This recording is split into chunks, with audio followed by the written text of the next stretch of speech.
That's my moon. That's not your moon. We've got different moons. Well, that's the recording sorted for the intro to the podcast.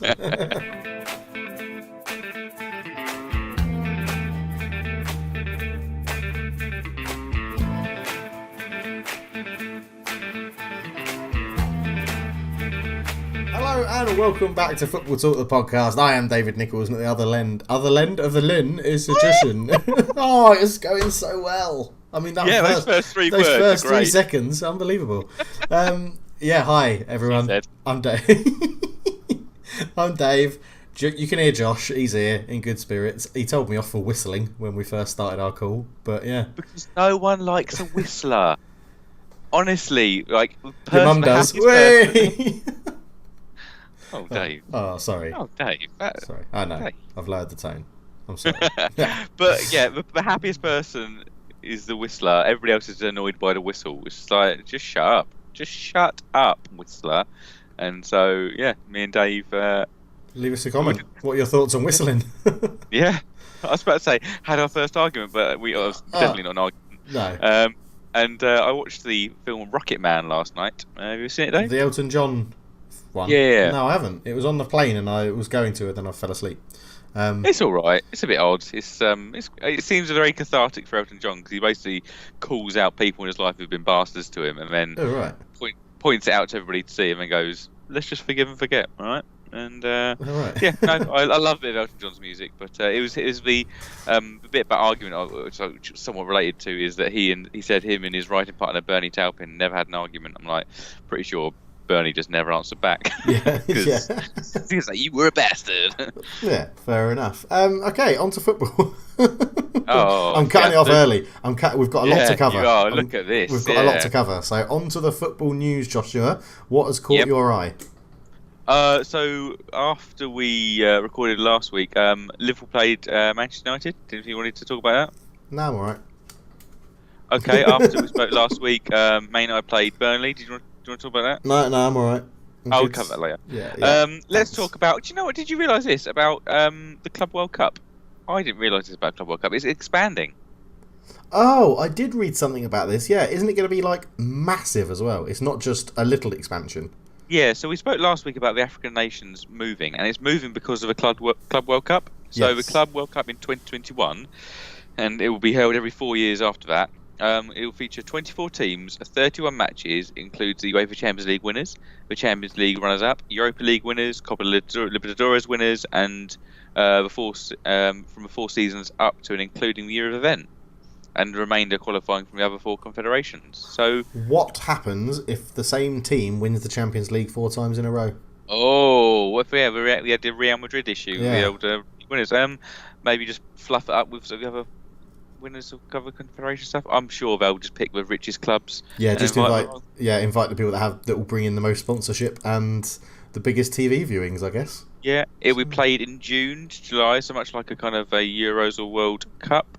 And it's first. Well, have a little guess where you think the 2021 is going to be hosted. Qatar. Not quite. Dubai. Similar. No, another money-rich. Saudi Arabia. No, it's more. They've got more footballing heritage a little bit because they've got a league there, but. Oh, where? It's China. Oh, China. Oh God. Yeah. Well, were they? Well, yeah. As if the Club World Cup wasn't annoying enough to expand it. It's just like, oh God. But yeah, that was my news. Everybody's up to speed on the Club World Cup, so we can all hate it together. And yeah. I don't think anyone likes it. Like, I guess maybe Liverpool fans do at the moment, but because they won it. Yeah, but it's still an annoyance. Still going isn't it? well. Yeah. It's still before it happens. Even as a fan of a club that was in it, like. You're still like, oh God, what if someone picks up a really long... What if Salah broke his leg playing in the Club World Cup? It's just, rubbish. Okay. Absolutely terrible. In the news, we've talked about it quite a bit on this podcast, actually. Not too recently, but a while ago. Gambling in football. Right. And it's now come out that Parliament are looking into it, I think, or something. Because obviously you're not allowed to have... There's a rule by FIFA, isn't there, that politics isn't allowed to get involved in football and things like that. But one of the ministers for sport, I think it is, has come out and said it is far too reliant on it. And kids that are getting involved in football at a younger age are sort of being groomed into gambling at a very young age. And I just thought it was very interesting, Josh, because I know that you've talked about it previously on the podcast. And it's sort it's of a high like dependency, isn't it? Yeah, and it was. I'm just trying to find the article. I read some stats about the money that is involved in like the Premier League and the Championship for football, and it was something like £74 million worth of money. So that £74 million was there it is. The EFL have said that gambling companies contribute £40 million to its clubs each year through sponsorship, and in the Premier League that figure is estimated to be around £70 million just from betting companies. It's ridiculous, isn't it? It shows you how much money they're making off people that don't win at bets. Yeah. People think I don't know if I shared it on my my Twitter or Football Talk Twitter, but there's a feature on lots of betting websites where you can have a look at your last year, and so it adds up all of your ins and your outs, and it shows you your net profit or loss. And there's some guys who obviously are very, very kind of regular bettors, and it was phenomenal the amount that they invested. But so many of them were like 3, 4, 5 grand losses. They bet like 20, 30 grand, and lost like 30, 35 grand. And it's like, oh my goodness. And it's just like, oh, bet like next year. It's like, man alive, when the fun stops, stop. Yeah. It's just weird. It's just such a... Is it the only sport that has this reliance? Because I was trying to think, even because like Formula 1 doesn't even have... Formula 1 is relying on all the technology companies and petrol companies and... in terms of their sponsorship side of things. Yeah. Yeah, it's an interesting one actually, because is it relative? Well, so like rugby could be very dependent on gambling. It's just that because it doesn't have as much as a turnover, the figure isn't 70 million. I presume if you talk of horse racing as a sport. Oh yeah, okay, yeah. That is literally just gambling. Yeah, that is just facilitating gambling, isn't it? Yeah. But I think we'd all welcome a change in rules around that, similar to kind of alcohol. Or cigarettes, isn't it? Cigarettes and alcohol. Yeah. To quote an Oasis song. But yeah, cool. Anything else in the news for you? A few transfers. I was going to say, do you want to touch on transfers? Yeah. Yeah. So we still don't have anything going through for Bruno Fernandes, do we? No. Have you heard the latest story? Oh no. That a 55 million deal was agreed. And we then just went, oh, yeah, well, here's 42. Hang on, what? We've agreed 55 million. Yeah, we've got 42 million in cash right now. Yeah, but that's not the same amount, is it? Well, no. But, yeah, it stinks of just penny pinching, and it's just so frustrating. He would make us so much better, Bruno Fernandes. Even if he's not, it's a different league, so he wouldn't get the same output that he does in Portugal. He'd still be brilliant for us right now because he's much better than anything we could possibly play in that number 10 role or even in the number 8 role. Yes. But it's like, and then it's like, oh no, we can't afford to pay you that extra 10 million euros, which is what, like £8 million, I think, if you get the exchange rate today, something like that. And it's, oh, we can't do that, but we can offer Birmingham £30 million for a 16-year-old. Brilliant. I mean, I'm all for signing youth, but we need first-team players now. It's so frustrating. We need people in that can make this team better. Otherwise, it's all just going to fall apart. Old Trafford's falling apart. They're not repairing it. The squad's falling apart. They're not repairing it. And, it leads into... I said I wasn't going to have... You could, I'm sure someone can edit that and splice that in there. But you're such a prick, Josh. I was on a roll. I was on a ranting roll, and I said I wouldn't have a rant. Yes, but we need to keep to a timetable. I know. Let's talk about other transfers that have gone through. Dani Olmo has signed for Leipzig, which I'm nervous about because Leipzig, obviously, Spurs played in the Champions League, and that is a lovely signing. The Spanish winger from Dynamo Zagreb. Definite stepping stone. Yeah, yes, but as is Leipzig in general, isn't it? See, Victor Moses has gone to the old Inter. people's home. Yeah.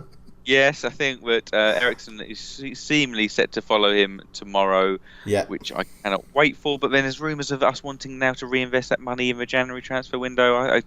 I would be amazed if we sign anyone of any calibre to replace him. We just really need to sign a striker. On the Eriksen thing, what do you think about Jose Mourinho's comments? And he's like, "Oh, they shouldn't be allowed to do this on January the 25th." Well, it's always worked like this since the transfer windows existed. Like, you can Yeah, there's 6 more days. Yeah, I don't get it. Like, is he?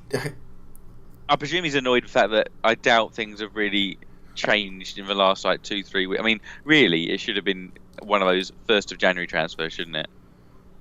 Well, yeah, but I mean, I still can't quite understand why so little doesn't happen on the 1st of Jan. To be honest, whether it's just they're using with different bargaining tools and measures to kind of force people's hands, but I think I imagine it's due to Inter kind of stalling because he's criticised Inter, he's not criticised Tottenham, so maybe Daniel Levy's not had. I mean, I imagine he has been forcing their hand, but yeah. I think he's just a bit frustrated or whatever. There's a few players in Spurs that need to get out to improve the whole morale of the side. Danny Rose, Christian Eriksen, and maybe 1 or 2 more. But yeah, hopefully it'll be done. Okay. Gareth Bale, that's in the chat. That's in maybe. I imagine that is unlikely because I can't imagine it's a simple deal unless we've been working on that for a while. It seems like it'd be a very complicated one. Yeah. Javier Hernandez, Chicharito, gone to LA Galaxy, hasn't he? He has, yeah, to replace Zlatan. Yes, slightly different. I mean, about as different as you can get as a style of play, I'd say. Yeah, he's going to score a lot of goals, though. You'd imagine so, yeah. I think he is going to score a lot of goals, yeah. I think he'll do pretty well. Man United are trying to still farm off Marcus Rojo, and the latest is that he's going to Estudiantes on loan because no one wants to pay any money for him. Yeah, he was rumoured to be part of the Bruno Fernandes deal at some point, wasn't he? Which yeah, made sense. Well, the rumour was we're going to give Bruno Fernandes, or Sporting Lisbon for Bruno Fernandes, we're going to give them like £40 million, and then one of 3 players on loan, and the 3 players we offered them were Marcus Rojo, Joel Pereira, the goalkeeper, and someone, Andres Pereira as well. Oh man! And they went, no thanks. No. Yeah. One transfer stood out a little bit for me because I quite liked him at his time at Tottenham. Went to Schalke, but Nabil Bentaleb has joined Newcastle on loan. I think it'd be a good time for him. Yeah, he could do well. Tidy little player and very good for penalties. Yeah, I think not that Newcastle will get many. And it was a very strange one, wasn't it? Because there was no rumours about that happening. It was very quiet. There was nothing about that in the press till it happened, and then it was like, hey, Newcastle do this, and Schalke gave him a good send off and said, thank you for everything, welcome, well done, good luck in Newcastle. It's like, this is like a very nice transfer, that one. Yeah, although he has had a bit of history of, so he was. Pochettino sold him because of some attitude issues, and he hasn't played for Schalke since March because of just disciplinary issues. So we'll see how that goes. So he's going to love Newcastle lifestyle then, nightlife. Yeah, and isn't it weird? You see so many players have done the rounds up in the northeast. They kind of get settled there, and they're so far away from anything else. They go, you know what? I've played for Newcastle. I'll go to Borough as well. I'll have a little go at Sunderland, and it's a bit odd up there. Yeah. No, yeah, I enjoyed it. I've been up there. It's a bit odd up north. Yeah, I've been to the Stag Do in Yarm, and it was a very fun night out. But I imagine it's just very enclosed, very all-encompassing, and the players kind of really enjoy that and get settled there, and therefore they don't want to move away from there. And so players do the rounds a bit more than they do around kind of London clubs, I feel. Yeah, fair enough. Yeah, that's right. Robin van Persie. Have you heard that news? Van Persie? No. That he was asked by Vincent Kompany to come out of retirement, and he rejected it to go and play at Anderlecht. I did see something about Vincent Kompany because Simon Mignolet, the goalkeeper at Anderlecht, got a flare thrown at him by his own fans. Brilliant. And Vincent Kompany was there on the edge of the pitch, kind of like shouting at the fans, like getting them to kind of like stick together and stuff. And Vincent Kompany's just a lovely man, isn't he? And yeah, he was really nice. He had his arm around Mignolet, saying something along the lines of "Don't do this to your own player. Don't be such dicks." Yeah. Basically. Yeah, I'll do like a bit, but I can understand why RVP wouldn't come out of retirement. No, me too. Arsenal are signing players potentially. 2 centre backs, I think. One of them's from Spain somewhere, and one of them is from Flamengo in Brazil, a Brazilian guy. Yeah, so I've heard Pablo less glowing Mari, reports of him. Oh, really? Okay. Yeah, it said he was not very quick, Okay on the ball, and okay if he has a kind of a good left back next to him. His left side centre back is like, well, that sounds fantastic. But we'll get on to Arsenal's centre back issues when we review the midweek game, shall we? Yeah.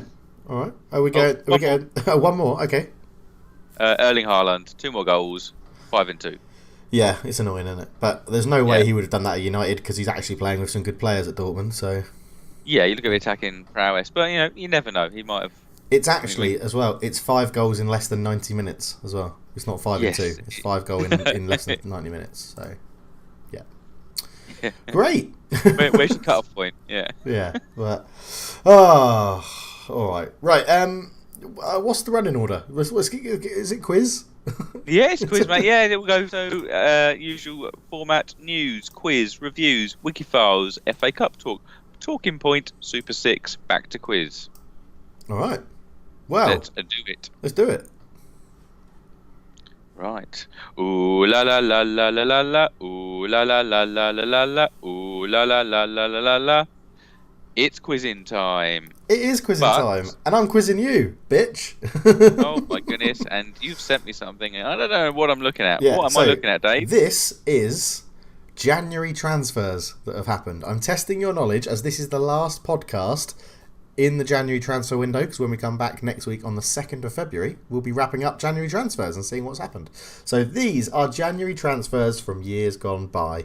If you're on the YouTube, you can see them.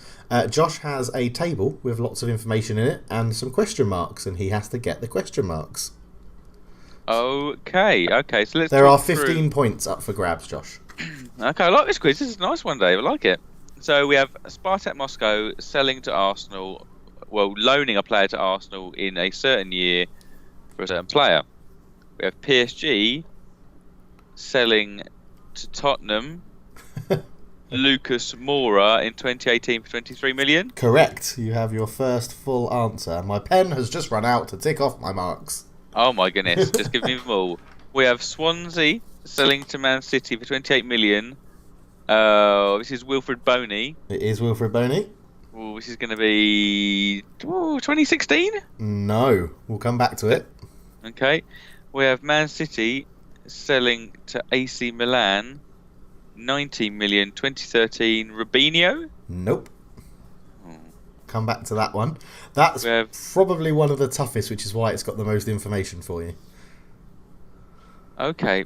I mean, I'm going to just chuck one out there. Is it Philippe Hasiedo? It's not Philippe Hasiedo. He went to somewhere else, didn't he? He's still banging him in for Lazio, I think. We have Chelsea selling to Liverpool for some form of value, 2013, and an unknown player. Chelsea to Liverpool in 2013. That's 17 years ago. Now I checked, and this is the only transfer between those two clubs in January 2013. Okay. We have Southampton, West Ham. It is West Ham. 8 million for Jose Font. It's got to be like 2017. It is 2017. Spot on. Ooh. We have Chelsea, Manchester. Oh, Chelsea selling a player to Manchester United for an unknown value in 2014 for a player who's unknown. Now, first player who sprung to mind was Juan Mata, but that's too early for that, isn't it? No, it's not. It is Juan Mata. Is it not? It's been there that long. It's Juan Mata. And the values, by the way, are the closest million, so you don't have to worry about decimal points. 24? No. Oh, well off. Much higher. Oh, Man United are buying 35 million. Much hotter, much warmer. Oh, okay. 33 million. No. Wrong way. Yeah. Okay. 37. 37 million. There you go. Yeah. Atlanta. You know, I struggle with Atalanta and Atlanta. I get them mixed up. So that's why I put United in there, Josh. No, but just generally. I obviously. Okay. This is Almiron. It is Almiron. And it would have been 2019, wouldn't it? 2019 it was. So I had to put a recent one in there. Yeah. Yes. So you are missing Spartak Moscow loaning a player to Arsenal in a certain year. You are missing. What are you missing? Oh, the year that. Hold on, let's go first one. Is that where did Kim Kallstrom come from? It is Kim Kallstrom. That is Kim Kallstrom. Now Wenger was still there. He had a broken back. Played in the FA Cup semi-final, 2016. No, wrong. on my way out. You're not. Yeah. Well. Yeah. Yes, and well, you're not way out, but this only goes from 2013 to 2019, so there's only 6 years to go. Like you can pick from. Oh, so why is it only 2013? Is there a reason for that, or is it just? Because I found it really hard to get official numbers for anything before that. Oh, really? Okay. Yeah. All right. Through my sources, I don't use the same sources as you. So.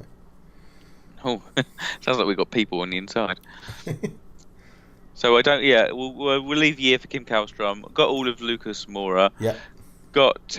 You've got Wilfred Bonney, year. but you need the year Wilfred Bonney moved from Swansea to Man City. Well, that's before Matter. Surely it's 2013. Nope. What? 2014. Nope. Oh my goodness! My year. I tell you what, I've never been very good with years and when things happen because it all merges into one. I know, that's why it's a good quiz.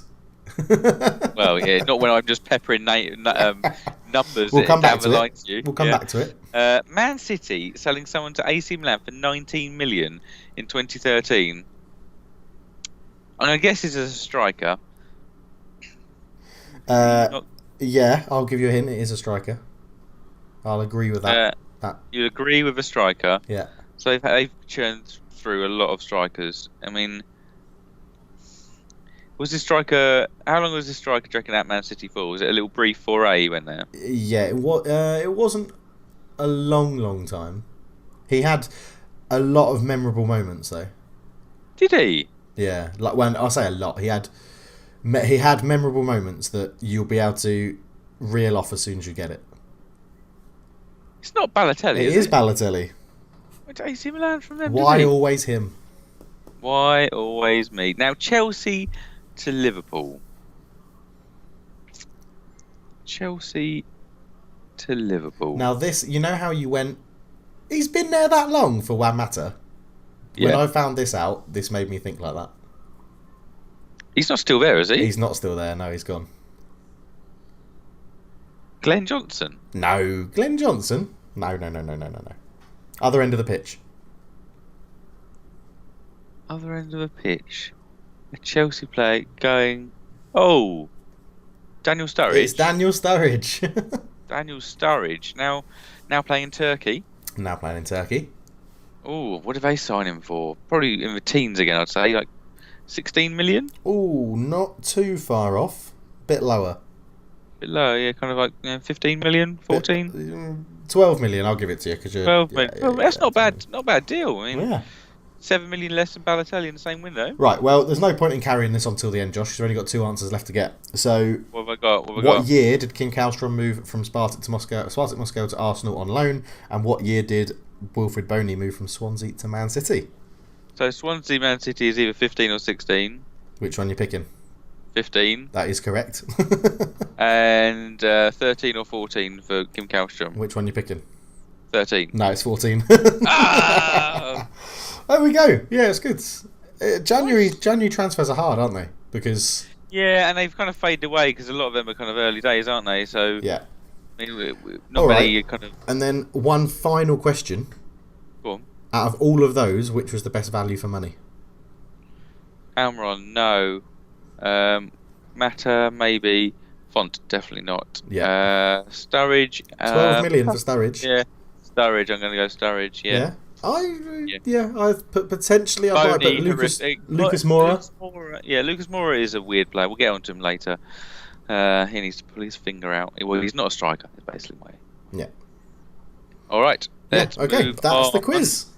That is quiz. Well done, Dave. Well done, Josh, as well. Well done. Thank you. Let's move on to reviewing the midweek football in the Premier League because we had a full round of matches on Tuesday, Wednesday, Thursday, and we'll start off in London in the Lassana Diarra derby, Dave. Oh, this was a match. You managed to catch any of the matches live, or you have to catch up on highlights? You know that I saw one game live, Josh. No, I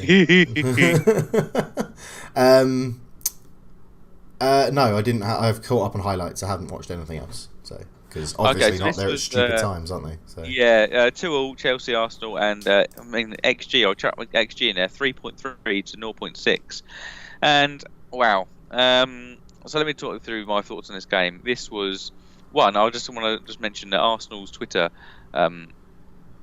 page has posted at least 16 different tweets about getting a 2-2 draw in this match. It's like, fucking rein it in, guys. It's Really? 2-2 draw. Bloody hell. Yeah. Chelsea. Such horrific game management from Chelsea. Literally, it's like if you're playing Football Manager and he doesn't. Frank Lampard's playing. He doesn't realise there's another option to gung ho, but he's just going for it all the time. No. In the more recent Football Managers, what this thinks of is going 1-0 up and then changing to defensive and then them scoring. You going attacking and going 2-1 up and then changing to defensive, and the computer goes no. That's what the latest Football Manager does. Yes, when you go defensive, you will concede. So. Oh no. Yeah. The game management here though was that for the last minute, late equaliser from Bellerin.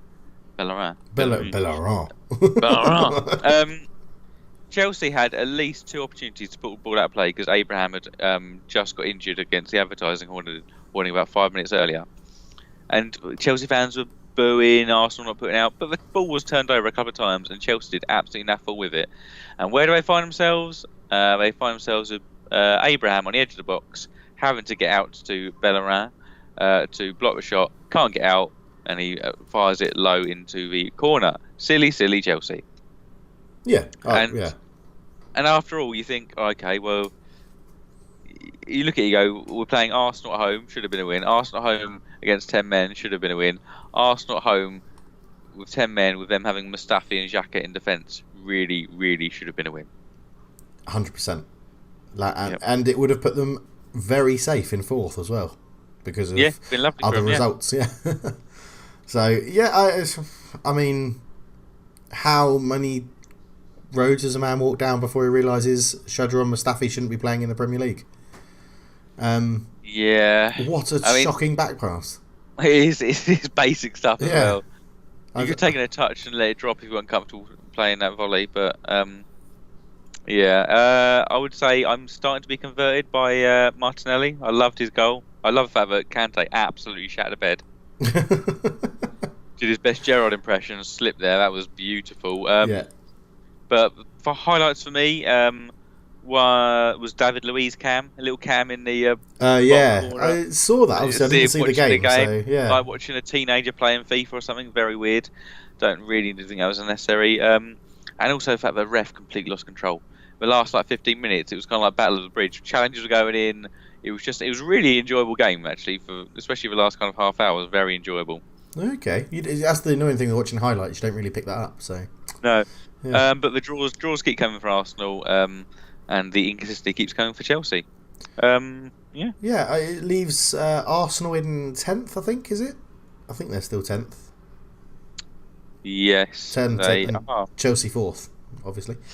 Still. Yeah. So, yeah, well done. Yeah, I'll just quick mention, I forgot a man, Danny Ceballos is still at Arsenal, in case anyone's forgotten about him. Yeah, what the fuck is that about? What is going on? Why is he not injured, playing? and now he never got back in the side. I'm not quite sure what's happening. But I remember when he first came in and was playing, and oh wow, this guy is brilliant. He played pretty well. But I was really excited about him when they got him online. Yeah, good under 21 tournament, and nope, not doing much. Yeah. So just a little shout out to him. We still remember him. And also, what a reprieve getting a new manager is for Granit Xhaka back in the team. Yes, playing decent and. And from a non-Arsenal fan perspective, all forgotten. Yeah, it does seem that way. Completely all forgotten. I doubt they'll forget, but outside of that, definitely the heat off with all of the goings on around, telling them to F off and getting all shirty with his own fans, and yeah. Okay. Reviewed. All right, we'll move on to Sheffield United versus City. And I realise I haven't done the derbies. I'm going to have to do this off the top of my head. Ooh. Sheffield United versus City. Oh, I'm going to take a stab at John Macken. Surely, John Macken. If there's one player, it's John Macken. Are we looking this up? Are we checking Josh's knowledge? It's not. He hasn't got any Sheffield United. No Sheffield United. He has got a shockingly good from their point of view, bad from my point of view, comeback against Spurs in the FA Cup to his name though. But we'll move on. I want to see how Manchester City replace Sergio Aguero, because they are a different side without him, aren't they? Yeah, it's just Gabriel Jesus is a very talented striker. The problem is just not Sergio Aguero. He really isn't. Do you reckon he'd get there with? I don't know. He's having to play the second fiddle role, isn't he? And Yeah. he's not. I don't know. A consistency. But I tell you what, he can't do. Take a penalty. Sheesh! This is last 3. I think he's missed all 3 this season. Yeah, he has. But it's just, they will obviously be able to replace him because they'll just chuck money at whoever is absolutely incredible, and they'll make it fit and they'll make it work. But there might be a short-term period where they really struggle. Well, not really struggle, but really struggle in terms of Man City getting goals. So, yeah. Dean Henderson, thoughts? England's number 1? You know what? I hadn't even thought about it because I just kind of been stuck with Pickford. But we'll talk about Pickford when we get to Everton Newcastle. But yeah, I wouldn't be against. There's good competition. I'm interested to what his career path's going to be. I know, because he won't want to come back and sit on the bench at Man United next season. The rumour is that we've already agreed a deal with Sheffield United to have him again next year. Well, yeah, it's important for Henderson to get first team football career, and it's incredibly important for Sheffield United to get him back, I think, because without him, it'd be a different kettle of fish, wouldn't it? Yeah, because I think Sheffield United have already asked us, can they buy him? And we were like, no, because no one really knows what's happening with De Gea, whether it's form-wise or Real Madrid come back in for him or whatever, or things like that. So I think we've sort of got a gentleman's agreement that he'll go back on loan next year as well. So... yeah, it'll be interesting. Yeah. Be very interesting. Yeah, I think that would be the best move for both parties. But how long can that continue? He's going to eventually want to make a permanent move, isn't he? Cause... Yeah. So, but back to the game. The goal that won it from Aguero, just what is it? Was it minutes after McBurney just couldn't reach the cross across goal to put it into an empty net, and they went up the other end. It's just, if that goes in, I think it's Sheffield United just hold the door and get a very unlikely win, but they're just looking so good, Sheffield United. They are, and they did. And we mentioned last week to rotate a little bit, and obviously we saw Billy Sharp up front, and but it is that real lack of cutting edge. You can get lots of players doing their job, but you can't. It's not just doing a job in front of goal, is it? It's a special talent doing something in front of goal, and that's what it's just lacking a little bit. Which is really unfortunate because, Christ, imagine what they could be doing if they had that. But that's real top level stuff. I've got a question for your general football knowledge, Josh, because I'm never sure about this. Let's say Man City win the Champions League and Man United win the Europa League. Do the places drop down? What, in terms of Premier League finishes? Yeah. No, it caps it, doesn't it? We can only have. Is it 4 in the Champions League and then? I think so, yeah. And then 2 in the Europa League, so it'd still be 5th and 6th. Yeah, I think they can have one more in the. Oh, because we get a cup winner in it as well, don't we? Yeah. Yeah. Okay. Yeah. Okay. Corey, sorry about that. Sorry to interrupt. But yeah, in this match, I would say Raheem Sterling probably needs. The sooner Leroy Sané can get back fitness, the better they'll be. Because Laporta came back in this match, but Sterling really just needs to be dropped because he is just not performing. Yeah, it's a bit.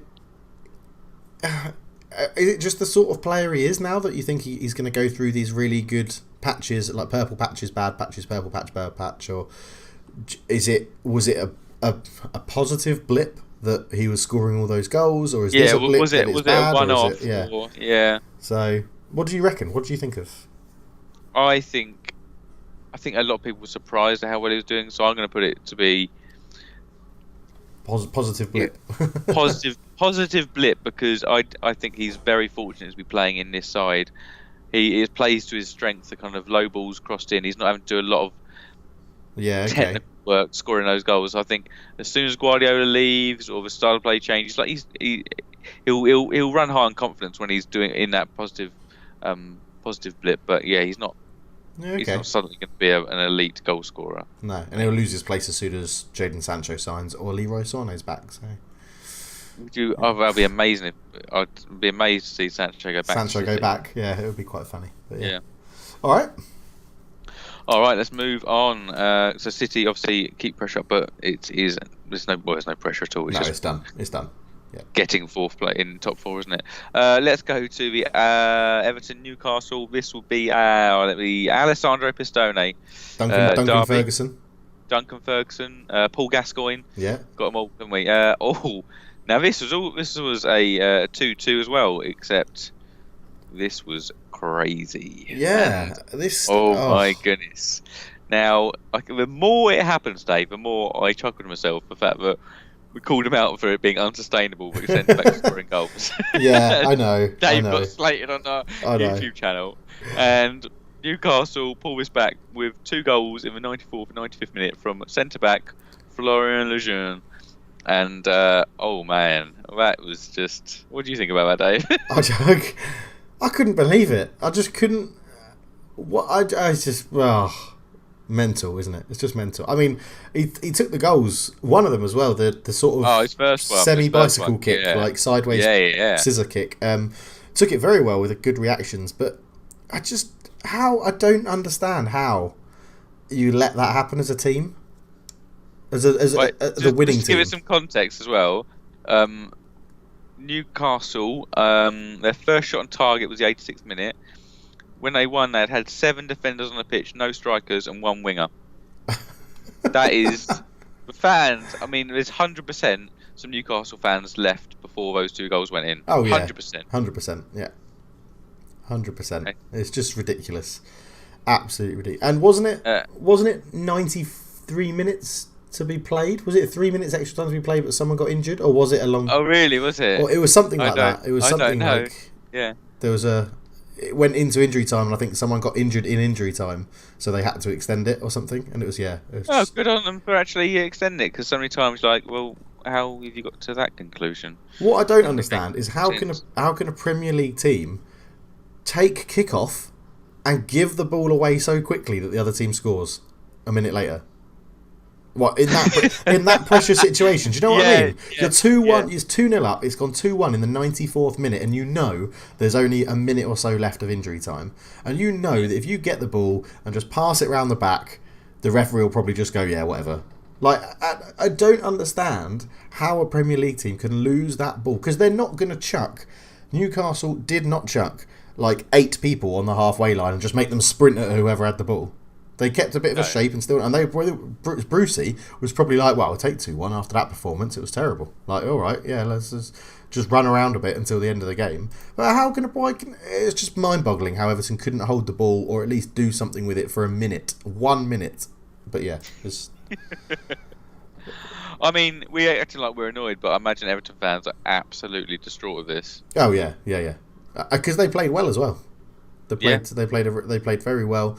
Calvert-Lewin again, good game. Got another goal. Moise Keane scored his first goal. Dubravka should have done better, but he did score his first goal. Straight through him.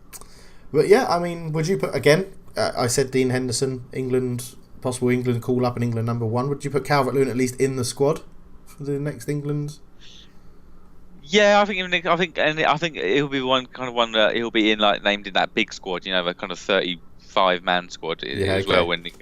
And then he'll go, oh, he's unlucky. He didn't get through to the bit like kind of X Factor. No, he didn't make it to the live shows, unfortunately. Yeah. Your backstory wasn't sad enough. So, no. Yeah. But well done Newcastle, well done Brucey, well done centre backs all around the world. Yes, and you've seen the stats. Something like 12 goals have come from defenders. Yeah. Something like 8 goals from midfielders, and 1 goal from a striker, which was Joe Linton against Spurs when they won. And it's just Right, so I said it's not sustainable, Josh. So if we say what we need to figure out, you like doing all this sort of stat stuff. At the halfway point of the season, what was the total number of goals that the defenders had scored for Newcastle, and then for the first half and the second half, and if they match it, then that is sustainability. Okay. Oh yeah. Yeah. Are we agreed on that? Yeah. Yeah. I said it's not sustainable. So surely it should be, and not like halfway point. A bit of a moot point. It should be from when you made your comment, and they're pro rata that, and then go for it, mate. You do the stats. You love all that. You do the stats, and I'll agree with whatever. Well, I'll see what you say, and then I'll agree with it if I do. I'm not going to agree with whatever you say, but yeah. So all right. Let's go to Palace versus Southampton in the Ricardo Fuller derby. Ricardo Fuller. No. Yeah. Ricardo Fuller? Yeah, he played for Ricardo Stoke, Villa. not Southampton. Did he play for Southampton? Yeah, pretty. Oh God, I get called out. Not a. Yes, Southampton. Yeah, Portsmouth, and then to Southampton, okay. and then. Well done, Josh. He started at Crystal Palace. Yes. Whew. Okay. Well played. Some lovely goals from Southampton this match, and Southampton are pretty decent away from home, aren't they? Yeah, Hassan-Halter's got him set up to just annoy everybody when they go away. Yeah. I tell you who he has got set up to annoy people: James Ward-Prowse, and I didn't realise he had this little bastard side to him. Honestly, I thought he was like a little nice boy, especially being called James Ward-Prowse. Yeah, like the head boy in sixth form. That's what he's. That's what he's like. You're telling me this? If you're telling me James Ward-Prowse wasn't head boy or prefect, I'm calling you liars. If anyone knows anything about his school life, I'm sure he was a prefect. Yeah, tweet him. I'm just wondering, at school, were you head boy or prefect? Blocked. Yeah. Oh, he didn't make it to prefect. He's never actually let that go. He didn't make it to school. Sorry. But Zaha, James, there's a little rivalry going on here. Last few games, they've had a little bit, and then Zaha did a little eye prod, didn't he? A little prod in his cheek. Got so wound up with him at half time. Oh, I didn't see that. I didn't see that. Yeah. Was there any repercussions or? No repercussions, no. But Zaha's not exactly far on all cylinders this year, is he? He's not really lending himself to an 80 He wanted that move, didn't he, in the summer? It didn't happen. You reckon it's ever going to happen now?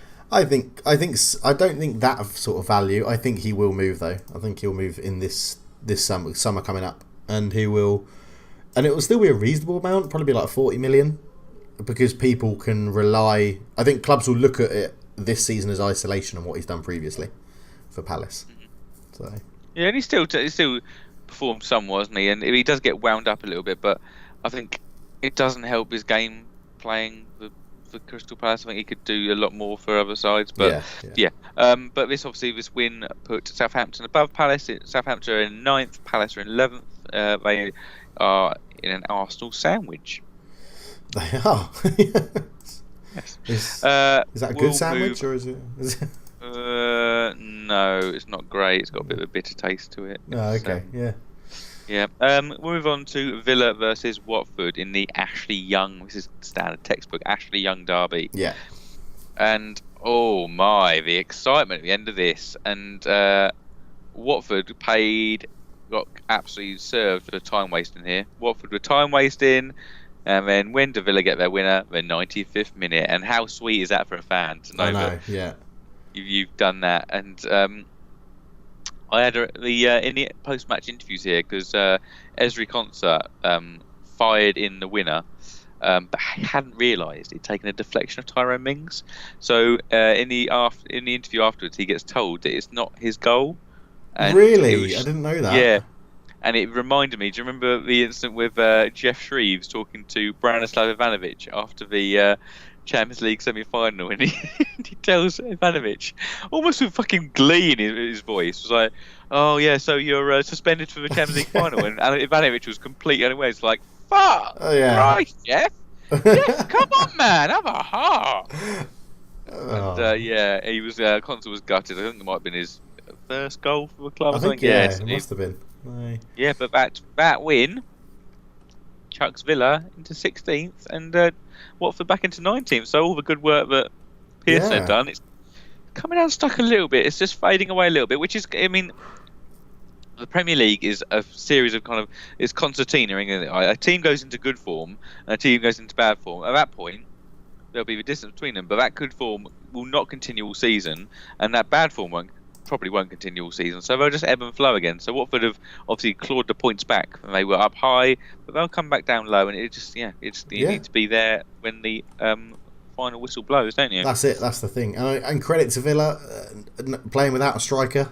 I think was it El Ghazi starting up front in some sort of weird lopsided asymmetric formation. It was very strange. Yeah.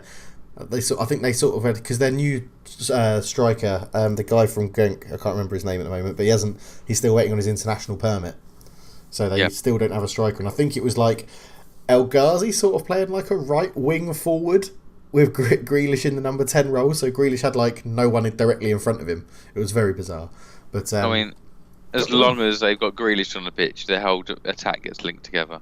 Very true. Without Grealish, it's just horrific. Very true. Should Mings have been sent off? Did you see the highlights of that or the game? I didn't see it. Where he did, I would say that's fair because Mings is a dirty little bastard. He got booked, and then just before half time in the first half, got booked for a late tackle on Doucouré and got a yellow card, and then basically deliberately handballed it and didn't get a booking. But it was one of those where it was close range. He got penalised for handball. It was quite close range, and it blocked it going like into the box for a cross. And you'd probably think any other time it would be a yellow, but it wasn't given. It was very lucky. Okay. According that he stayed on the pitch and scored the winner. So yes, that would look. I imagine the Watford fans will be upset about that. But then you look at the next game we cover, and we've not mentioned it before, but Bournemouth sold Tyrone Mings in the summer, which just seems ridiculous given the state of their defence. But Bournemouth v Brighton in the Glen Murray derby up next, and wow, did Bournemouth need this? Yeah, and did Brighton not need this? Yes, and did they fluke this a little bit? The XG is 1.94 versus 1.96, and you look at the goals, it's a bit like, oh Christ, they really weren't creating much until they got a bit of a lucky break. So Bournemouth obviously now are outside of the. Oh no, they come up to 18th now, aren't they? Yeah. But Brighton are now one of those kind of 5 sides all vying for those to stay out of those last 2 relegation spots because they are getting sucked right in. Yes, they are. With Watford going on a bit of a run. Okay, they lost to Villa, and that's pulled Villa out and pulled Brighton closer, and it's getting murky down there. Getting very murky. It is getting murky. Yes. Ramsdale, cracking match in goal for Bournemouth.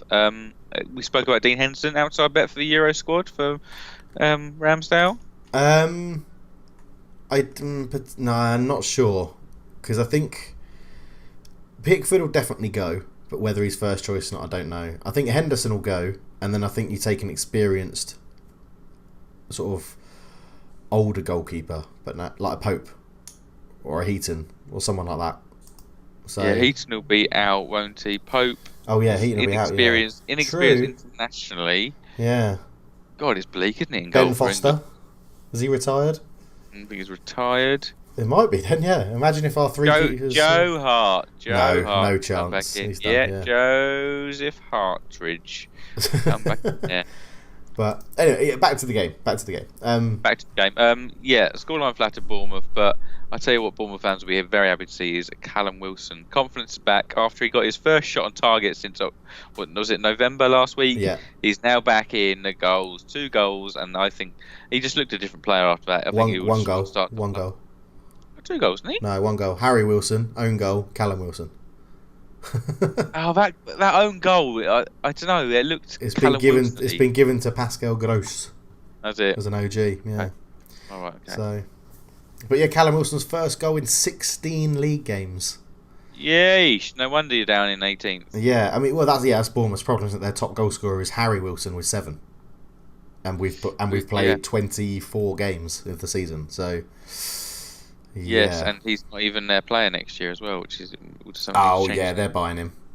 Yeah. Yeah, he's a Liverpool player, and he's not getting in Liverpool's team. Yeah, they'll overpay for him. It'll be like 50 million or something. So yeah, okay. So Brighton sucked into it. You can bash his goals. Was that just a little one-off? They just play nice, don't they? Is it reek a little bit of Swansea, and kind of just playing nice but really lacking. Yeah. Do you know what? It seems a little bit similar to Bournemouth.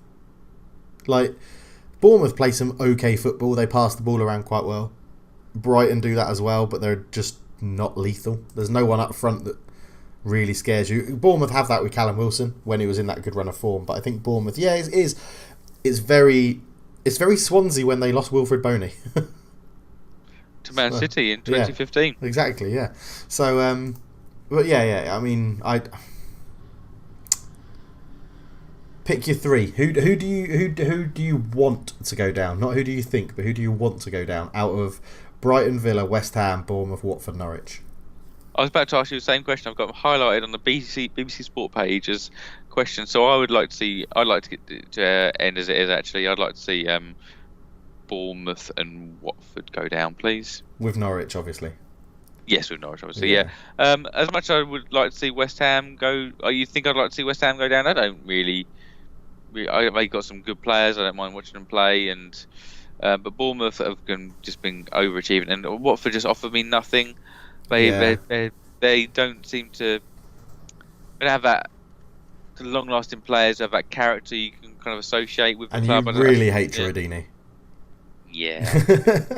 If I could, it's a Deeney Howe situation. These one, Eddie Howe and Troy Deeney is really shaping my. I'd love to just swap Norwich and West Ham.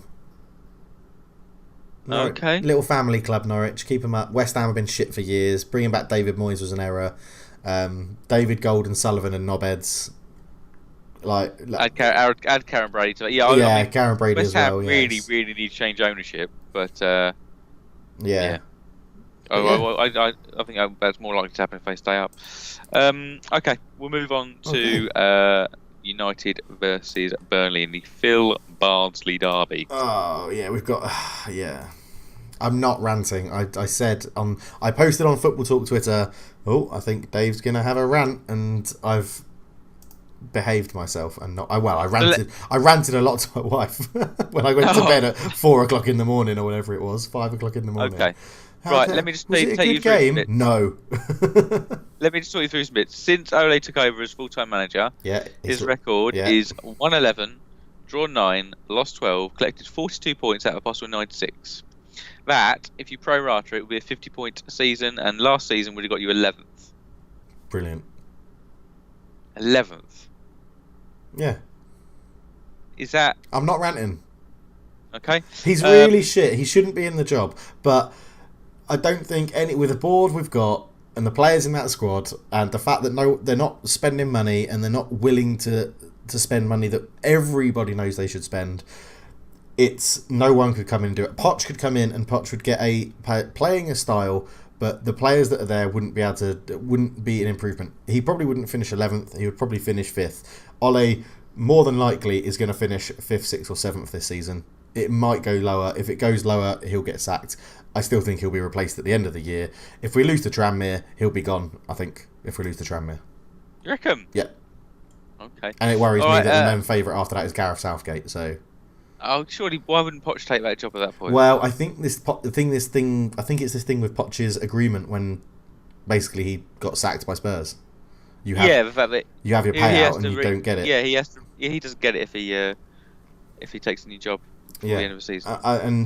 I just it's gone past. So about I don't know, a month ago when we were doing podcasts, a month and a half ago, I was like, look, I'm not really Ollie in, Ollie out. And then I went through a stage where I was like, no, I'm Ollie out. And now I'm just like looking at the bigger... Because if I was Ollie out, because he makes bad decisions with coaching and what he's trying to get the squad of players he's got to do on the pitch and the substitutions and the players he sticks by. Like Andres Pereira should be nowhere near that first 11, but he sticks with him in that attacking midfield role. Sometimes plays him in one of the midfield two. And I'm like, that is... a layman can see that isn't going to work. But then you look at the bigger picture and you're like, the club needs to change. Glaziers and Woodward need to fuck off. The fans have started singing it at Old Trafford as well. Like, it's getting to a point where it's so... Well, the Glaziers and Woodward have to do something to take the toxicity away from the fans. And sacking Solskjaer wouldn't remove that toxicity because the fans know it's the Glazers and the Woodward and the Glazers and Ed Woodward, and it's just whether they realise that. Like it's been at Old Trafford, it has been like noted quite a lot that the fans will sing about Solskjaer and they'll sing like I don't know ole ole ole or Ole's at the wheel or whatever, even sort of ironically because we're not doing very well, and that'll be followed by a Glazers out chant. As if to say, we know it's not the manager's fault, it's Glazers and Woodward. And whilst they're at the club, it's shit. Have you seen this? £1.6 billion they've taken out of the club since they've been there to pay off debt? That's impressive. £1.6 billion. In the same time, they've taken out £1.6 billion. Roman Abramovich has put £1 billion of his own money into Chelsea. Man City have spent £1 billion, like just over £1 billion worth of their owners' money. And it's like, and you wonder why. Like, it's, you don't want to think of it as a business. Football is a business now. But when a football club is run primarily as a business just to generate money and give shareholders dividends and things like that, that's what happens. It just falls apart. Old Trafford, I said earlier in the pod, Old Trafford's falling apart. There's rumours of like people getting drips, leaking ceilings and stuff at Old Trafford, and they're not fixing it. It's just, yeah, it's beyond the manager. It's well beyond the manager, and I do honestly think that you give Poch this team now in January. Let's say the January transfer window closes, we don't sign anyone, and Solskjaer goes, Poch comes in. I think we still finish 7th, 8th, 9th. I don't. Yeah. It's... All right. Quick question. Right. I'm not is he ever coming back? But I'm not going to rant. Yeah. Yeah. Has he just walked out? Has he just gone?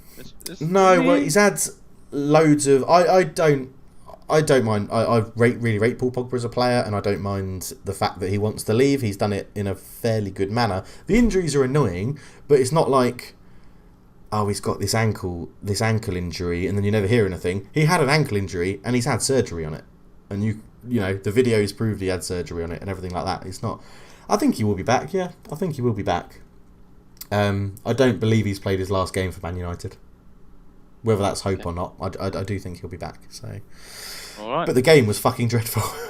Yes, the game was dreadful. Some good goals. I mean, I loved. I mean, Rodriguez's one. Finish. Yeah. Yeah, that was an amazing goal. Chris Wood is just Chris Wood, but yeah, well done, Burnley. I mean, that's the first time. I can't remember the last time they won away at Man United, but I mean, it's funny how 1962. Okay, no wonder I can't remember it. Yeah.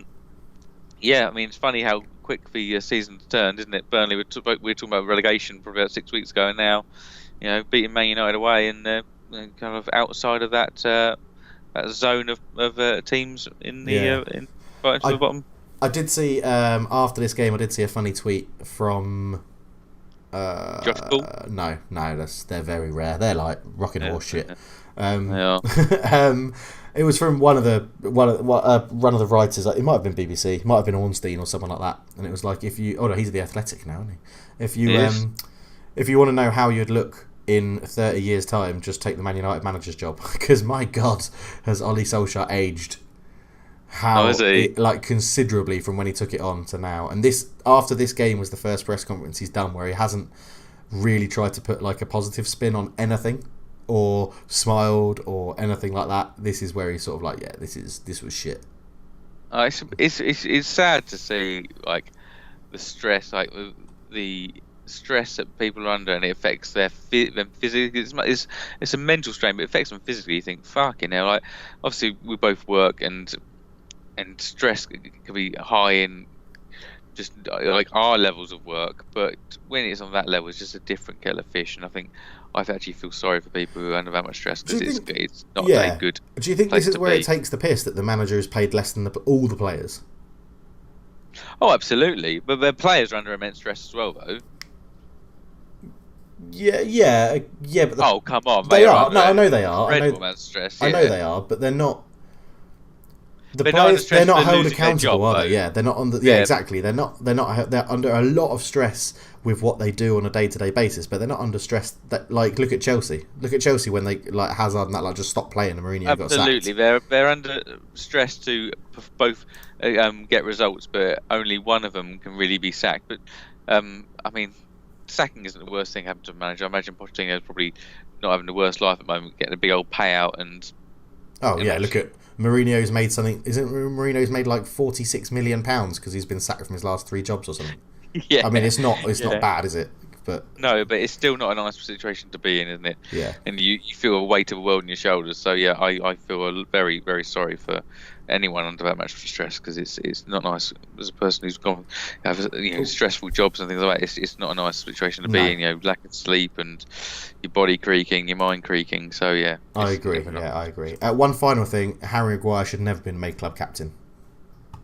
Oh no, 6 months he's been here and he hasn't really done enough to impress. Give it And who would you have chosen? just someone who has actually earned it. Like I think, no, I'm not saying he's not a good leader. Well, no, not, well. To be honest, he would have played as much as Ashley Young did towards the end. So, Yeah. I just don't. I think. McTominay? Again, I don't think has he done enough in the first. Well, this is the problem with Man United. They don't have leaders, but I don't know. Rashford, at least he's proved that he's there. He's been at the club in the first team for a number of years now. I would probably give it to De Gea over Maguire, and we talked before about how I don't like goalkeepers to be captains, but it's just a tough one. But I wouldn't have given it to Maguire. So Okay. All right. We will move on to the Spurs Norwich game. Harry Kane derby. Harry Kane, yes, I went for Gary Doherty in my head there, nice. So 2-1 Spurs, thank goodness. The GLC gold looking chain, Giovanni Lo Celso is looking fine. He is looking better and better each game. I cannot wait for him and Tanguy and Ndombele to be actually in our central midfield with someone behind them defending, so those two can tear up. That is going to be something which is going to be really exciting. Aurier is actually progressing. I think he is actually looking a lot better. He obviously got this assist here. I still think twice about selling him, but he is showing signs of improvement. Timu Pukki, shout out, 11 goals now, Dave. 11 league goals. Yeah. Noted. That's me owing Jim a beer, I think, isn't it? Yeah, and it's one more beer for every single goal over 10. Hang on, when was that? Did I agree to that? No, unless you agree now. Yeah, go on. Go. Hugo Lloris back from injury after his elbow bent the wrong way. It's nice to see, because as much as Gazaniga is an able kind of one-off deputy for a while, he's very poor from long-range shots, actually, is Gazaniga. But it's good to have Lloris back, and hopefully he's kind of had a time to reflect on how shit he was beforehand, so he's back to his best. Yeah. I will give a shout out to Todd Cantwell. I do like Todd Cantwell. Him and Jack Grealish rocking the kind of dribbling low sock look. Is there anyone else you can think of a low sock look to complete a kind of front attacking three? That those floppy haired, low sock, arrogant dribblers. No, I can't actually. There must be someone, but I just can't think of it. I think there's someone who plays in. I can't remember who plays for. Maybe is it QPR or Rochdale have got one who's pretty good. He's the guy who scored against Man United. He's a floppy-haired young winger and plays with his socks down, like tiny little shin pads. Yes, please. Yeah, I can't remember his name. It's Madison. Madison? I think it is Madison. Yeah. Another Madison? Yeah, I think it is Madison. I'll quickly Google it. You carry on reviewing the game. Yes, I'm not going to review the game. I'm just going to talk about things I like. Lucas Moura, I mentioned earlier, he's an odd player because he is a short, nippy winger who's actually incredibly good in the air, but quite poor with the ball at his feet. It's just like pandemonium. He dribbles like Luke Matheson. Right. Yeah, that's the one. Oh, okay. Check him out. Yeah, I will check him out. Yeah, it's right up my wheelhouse. But Spurs have been a little bit unfortunate recently. Actually, I could have grabbed it, snatched it later on against Watford in the 0-0. We had that goal almost went over the line. Yesterday in the FA Cup, we kind of snatched a replay out of the jaws of victory. Just kind of turning off the last 15-20 minutes. But it is positive signs, all without Harry Kane, without Lloris, who's just coming back now, and Ndombele will be coming back in. So I think there are positive signs, and if we can sign one or two players in January, last week, I think I'll be in a positive frame of mind. I think my dry January, not watching them, has been very good for my health. Maybe Ole should try that. Do a dry January of not watching Man United play and see if it helps him. Okay. It puts you right back in the race as well, doesn't it?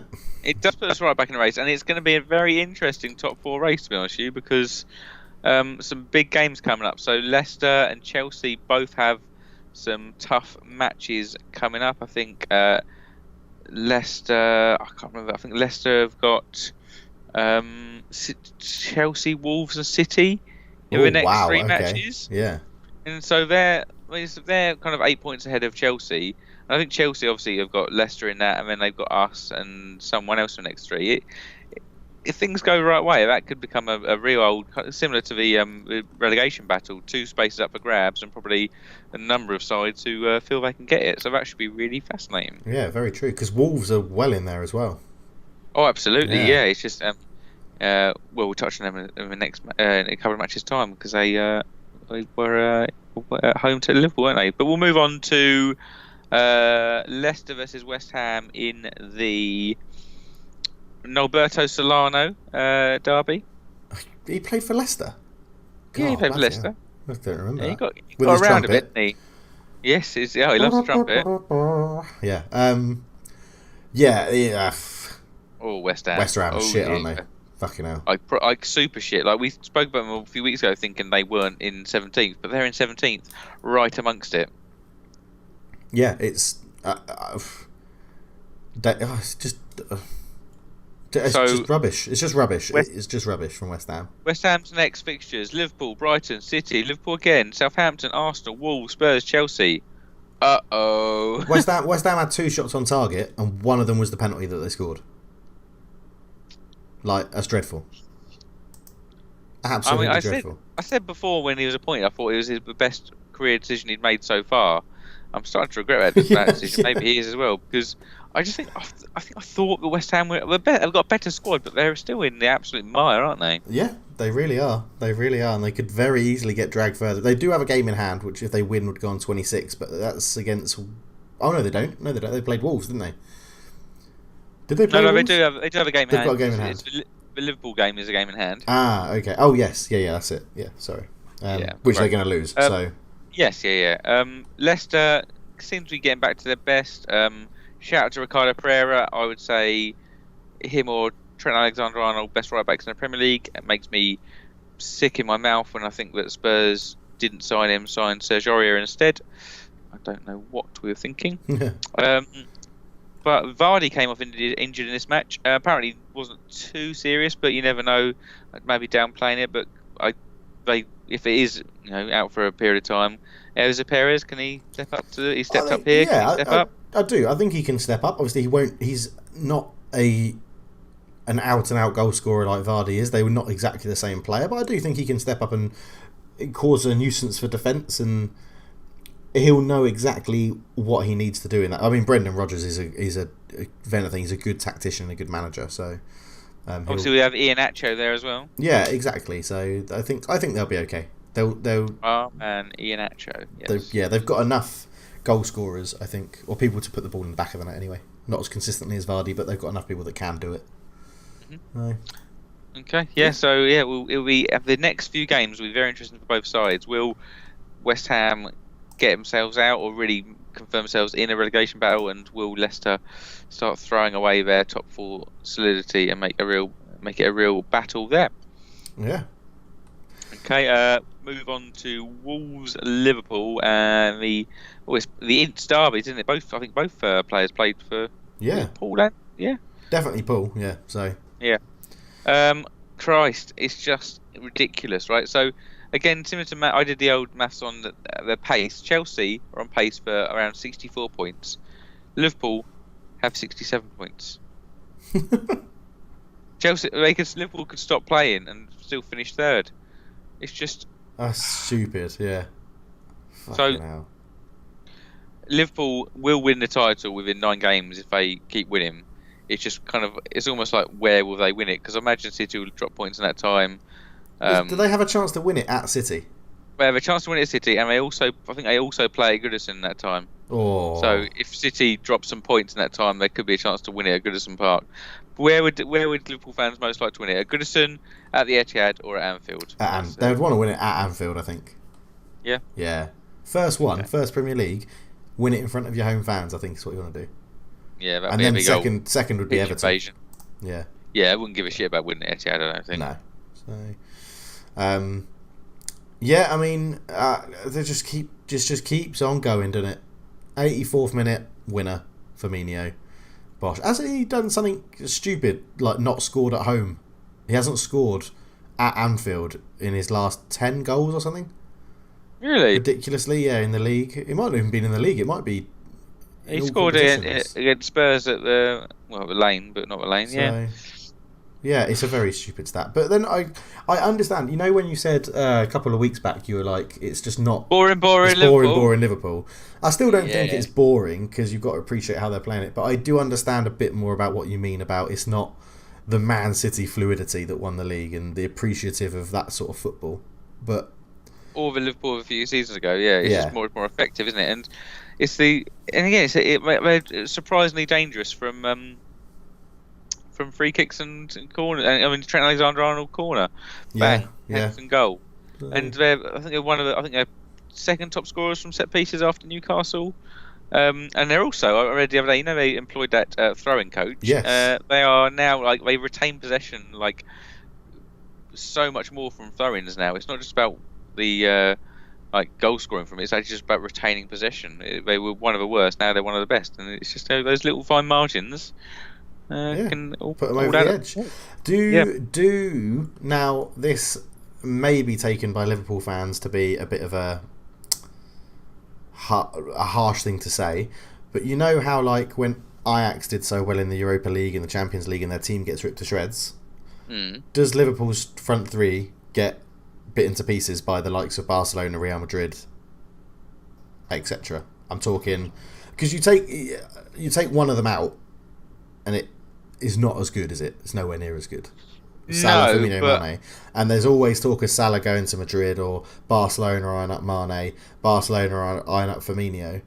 And they do have, for those sorts of players, more pulling power than to stay at Liverpool, I think. What do you... Yes, I think they'd have to lose two to really change. I think if they had kept two of them, and almost any two, I think. But then do you think... I guess it's sort of a catch-22 because they will only sell for mega money, obviously. Oh, yeah. And is it then... Do you think there are players out there that they could bring in that would do a... Like, if you say you sold Mane to Madrid or Barcelona, either one, for 10 million, something like that, and then went, okay, well, we'll just go and buy Jadon Sancho for 80. Would that work? Would it be similar? Is there another player that could come in and take it if they sold one or two of them? Yeah, I think so. I mentioned Timo Werner's been linked. I think there's the options out there, and the fact that it's not like when Spurs sold Bale for, what was it, world record fee at the time? Yeah, we weren't one of the world's best sides, so couldn't attract one of the world's best players. Okay. Liverpool are selling one of the world's best players, but are still one of the world's best sides. And I look back now, and Spurs keeping hold of Danny Rose, Spurs keeping hold of Ericsson, and I've come to a conclusion. I would much rather sell the player at his peak and reinvest rather than drag it on and get into a situation we are now. So I think if a couple obviously if it's not it has to go through and he's not running to the end of his contract, I'm not saying sell him at the first point, but if you think that I've got this other option here which he wants to come, it would work, let's just do it. Yeah, okay. So do you think, just not to make it too Liverpool heavy, but do you think Liverpool is more, are they worse off if they lose Klopp than one of those front three? Yes, 100%. 100%. Yeah. All right. He's the most, and because the players all around there. I mean, they're not going to. I don't think they would lose Virgil van Dijk. I think he'll be there for the rest of his career, or he will transfer someone when he's beyond his peak. But the front three, I can see moving. The midfield is somewhat functional, but again, when I look back and when Spurs were at their peak, it was the fullbacks which made us, and it's the fullbacks that make Liverpool. The fullbacks are there's not an abundance of quality fullbacks around in world football. So I say losing Trent Alexander-Arnold first would be as big a loss as losing one of the front three. Yeah. Okay. Fair enough. All right. Cool. Well, that brings us to the end of the review, I think. Yes. I think we've just about done it all. It's going to be a longer podcast today, I think, Josh, but that's not a problem. I think so. But next up, as you know what's coming. I got a wiki file. Here comes a wiki file. I got a wiki file for you. Hey! So, because apparently I'm doing everything in this episode because Josh is lazy, I'm doing... the quiz has gone to Josh. He's sorted that. This is the wiki file. I have sent Josh a wiki file and he has to guess the player from his stats on Wikipedia and Wikipedia alone. So, Josh, if you see it, say it. Oh my God, Dave. It's wonderful, isn't it? It's wonderful. This is horrific. So, in 2001, this player was playing for Nantes. He played over a couple of years, appeared 42 times, scoring a solo goal. He then, in 03 to 05, played for Manchester United, appearing 20 times, scoring 0 goals. That earned him a big money move, maybe, to Aston Villa, 05-07, 11 appearances, no goals. Who then loaned him to Burnley to appear more times, 15 appearances, 0 goals. But that was the end of his time, apparently attempting to be a footballer, because he then goes for a year in Qatar, 26 appearances, 3 goals. He then goes to Scandinavia, is that OB? It's Norway, I think. Norway, 102 appearances, 3 goals. He then goes to Israel, Hapoel Tel Aviv, 28 appearances, 0 goals. I presume this is Belgrade, Serbia, 16 appearances, 0 goals. Then goes to Scotland, 2 appearances, 0 goals. He's at China, Chennai, 9 appearances, 0 goals. Yeah. Then, this is testing my pronunciation, he plays for Persebaya Banyankara, 8 appearances, 4 goals. He goes to play for Chateaubriand. We don't know is that, and then ends it. He's still playing. FC Valor Balaguer, 9 appearances, 1 goal. Josh, what the hell? Can I tell you something right now? He's made 31 appearances in the Premier League. I've made it. We'll have to look back, see if it was greater than or equal to. He has made... So all of his appearances for Man United and Aston Villa are in the Premier League. Burnley were in the Championship when he played for them. Okay, right. So I'm now trying to think of a player who's transferred from Manchester United to Aston Villa. A defensive player, I'm presuming, seems over a guy who scored like 12 goals throughout his whole league career. And none of them in England. He's probably French, a French defensive player. I've actually got. No, not really. Yeah, a defensive, a defensive base player. He's a defensive midfielder. Defensive. Yeah, well, that's how I would describe him. It's Jemba Jemba. They're so good they named him twice. It's Jemba Jemba. Yeah. Jemba Jemba. Eric Daniel Jemba Jemba. Eric Daniel Jemba. What a career he had after. I mean, what did United see in him? I don't know. They must have scouted that one game where he scored for Nantes. But, yeah. Do you want to guess his international stats very quickly? Where was he? Is he Cameroonian? Cameroonian. Oh, he did 67 appearances. Smashed it. No, 34. He wasn't even very good for his country. So. Oh, no goals. Yeah, funny stat. I've seen Jemba Jemba play live when he was at OB. What? Yeah, he moved to OB and played against Aston Villa in a Europa League qualifier, and I was at Birmingham University. So the ticket it cost me. I think it cost me £4 or something to go and Priceless. see it. He was absolutely terrible. He got a big round of applause. The Villa fans gave him a massive when his name was announced. Of course, yeah. Right after those 11 games, But made an impression. I only knew. I thought he had retired after he had played for OB. So when I don't know why he came into my head, but when I found it and I was like, oh my god, he went to Israel, but Belgrade, Scotland, wherever the hell Chennai is. I'm going to go for China. Is a football club. Indian Super League. Yeah. Persebaya Bahia is Indonesia. So yeah, he went to Indonesia, and then to the 5th tier of French football to play for Chateaubriand.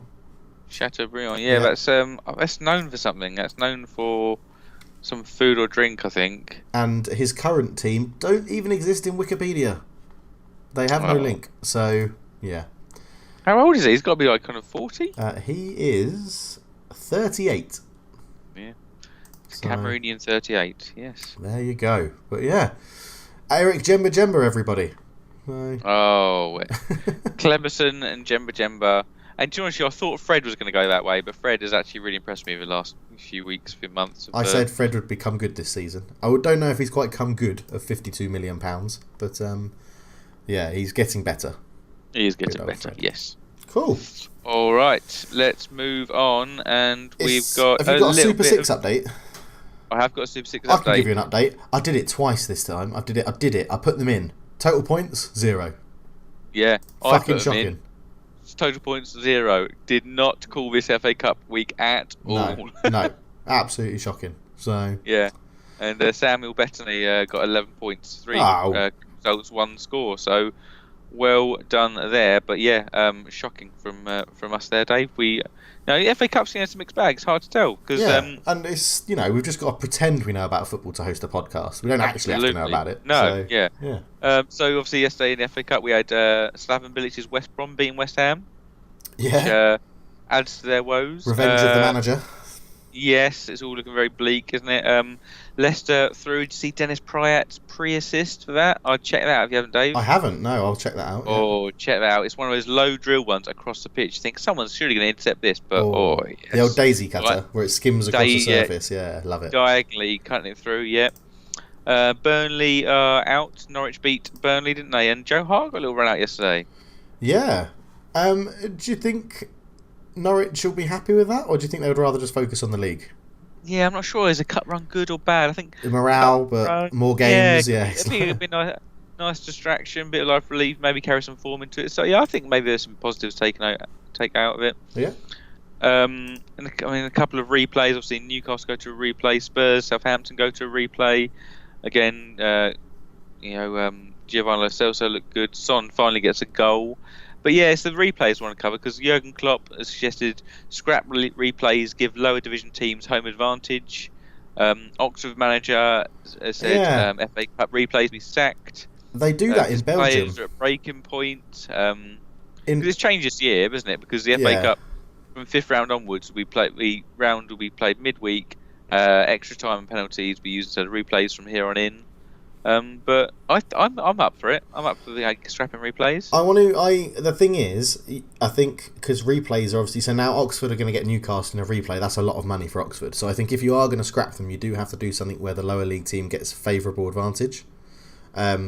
Which is but we are giving them the advantage of because if you go Jurgen Klopp's method, they have home advantage of to get through.